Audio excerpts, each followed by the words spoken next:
Hey YouTube, welcome back to another video. As you can tell in the title, I'm going to show you how I make my bacon wrapped chicken.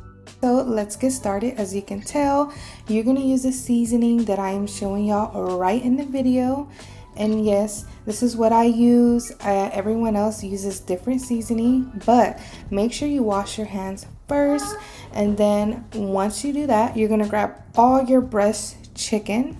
That is right, I use breast chicken for this type of recipe. Once you rinse all your breast chicken, you're gonna cut right down in the middle. It does not have to be perfect as long as it is cut in the middle. So once you cut all your breast chicken, you're gonna have 2 pieces of each breast. So you will see why I'm cutting in the middle and why there's gonna be extra. So just be patient and trust me, you guys. So once you're done cutting, you're gonna use all your seasoning that I showed y'all in the clips. Don't be shy with your seasoning. Measure with your heart, because I personally don't measure my seasoning. And then once you do one side, you're gonna flip it and do it on the other side. Just don't put too much, but don't put too little. I might have even my fiance do a voiceover, so let me know what y'all think down below as I continue to season. Once you're done, you're gonna make sure you smear it all over your meat, and it should look like this. Then you're gonna grab all your jalapeno and your cream cheese, and make sure you wash your cutting board as well, because I did use it earlier. And then you're gonna chop, but what I usually do, I cut it right in the middle so I can get all the seeds out, because you don't really want your seeds in the meat and it will be way too spicy. But trust the process, I promise y'all. And make sure you wash your fruit. And yes, jalapeno is a fruit. If you don't know, ask Google itself. And I only use 3 jalapeno, and this is how I like to cut it. You can cut it however you like. And then your next step is you're gonna get your cream cheese, and I'm gonna be honest, I like to use the whole set of it. And yes, I do break it down. It's because it's easier to smush and smear around with the jalapeno. And the reason why I use the whole set is because I have 8 set of breast chicken. That's how it should look. And then once you get your pan, your glass pan, or whatever you like to use, spray it. And that's the bacon I use. I really feel like you can use any bacon in my opinion, so whatever you like.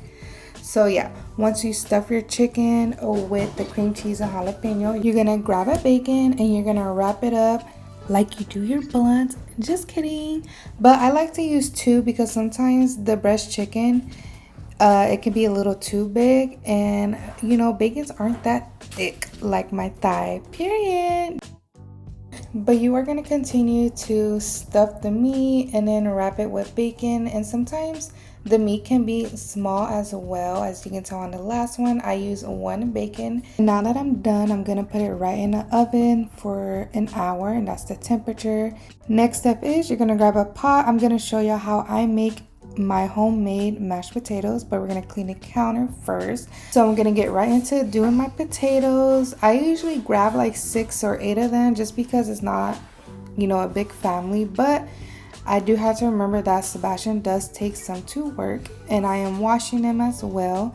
And this is how I cut the potatoes. I feel like everyone cuts them differently, so yeah, better not judge me on that just because I cut like Kendall Jenner. Just kidding, I love you, girl.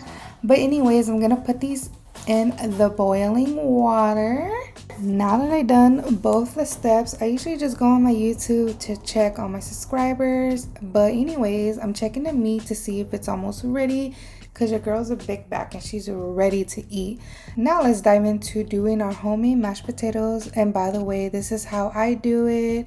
Everyone does their mashed potatoes different, but I like to use, you know, a little bit more ingredients. Don't worry, I'm gonna be posting what I use. And again, I don't measure. But I don't know about y'all, but I am the type to actually taste my food to make sure it's seasoned correctly. The only thing I'm not able to taste, common sense, is the meat. So that's why I say measure with your heart. But yeah, this is me adding seasoning to my homemade mashed potatoes. Let me know down below how y'all make y'all's, but this is me doing my own recipe, so please don't judge me. This is actually the first time that I'm showing anybody how I cook. But yay, we are done. The meat is ready. Look how juicy it is. Miss Juicy baby. Just kidding, but I actually am making my man's plate. I like to add a little extra juice. Look how fire it looks, you guys. And let me know down below if y'all actually enjoy my cooking video. I'm sorry if I'm all over the place. This is new to me and I'm sure new to y'all. So yes, stay to the end so y'all can see the review. Bye. You're gonna try it first. Tell me what you think. Fire. I'll make your plate right now. I'm having daddy try it. Is it good? Always good. So you gotta rate it from 1 to 10. Fucking 10. That's a 10. Alright, if you enjoyed that recipe or if there's anything I missed, let me know down below. If you enjoyed the video, make sure you like, comment, and subscribe.